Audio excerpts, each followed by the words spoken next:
తన ప్రతిభతో ఎంతో కష్టపడి ఎదిగి ఈ స్థాయికి వచ్చి రాకింగ్ రాకేష్గా ఆయన పేరు తెచ్చుకోవడం నిజంగా చాలా సంతోషం. జబర్దస్త్ షోల ద్వారా తెలుగు ప్రజలందరికీ కూడా పరిచయమై చాలా జబర్దస్త్గా రాకేష్ ఎదిగాడు. ఈరోజు రాకేష్ గారు కేసీఆర్ గారి పైన ఒక అద్భుతమైన సినిమా తీయడం నిజంగా చాలా సంతోషం.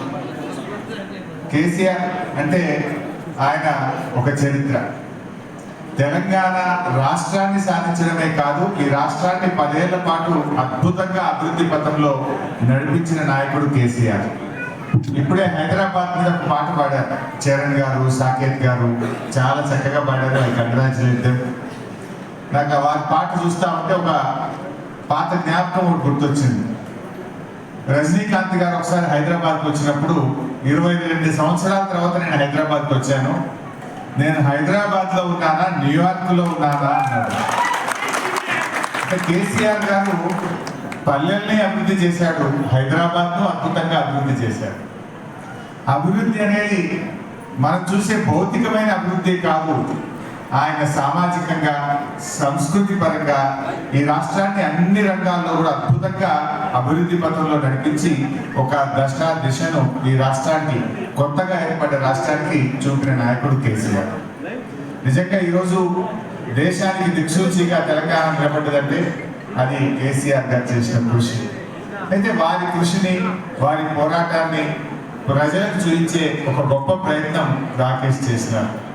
జనరల్ ఎవరైనా అధికారంలో ఉన్నప్పుడు పవర్లో ఉన్న పార్టీకి సినిమా తీస్తాడు, కానీ అధికారంలో లేకపోయినా సినిమా తీశాడే అది ఆయనలో ఉన్న నిజమైనటువంటి ప్రేమ అనుకోవచ్చు, దమ్ము అనుకోవచ్చు, ధైర్యం అనుకోవచ్చు.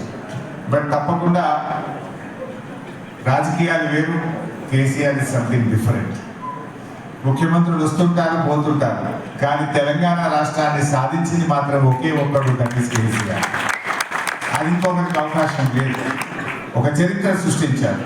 అటువంటి కేసీఆర్ గారి గురించి చక్కగా ఒక మంచి సినిమా తీశారు, చాలా సంతోషం. మరి తెలంగాణ సోయిగల్లోళ్ళు, తెలంగాణ అభిమానులు, కేసీఆర్ అభిమానులు అందరూ కూడా ఈ సినిమాను చూడాలని, రాకేష్ను దీవించాలని చెప్పి నేను మనస్ఫూర్తిగా కోరుకుంటూ I wish you all the best. సిద్దిపేటలో ఈ సినిమా మీ ఫ్యాన్స్ చూసినా నా సినిమా ఆడుతుంది.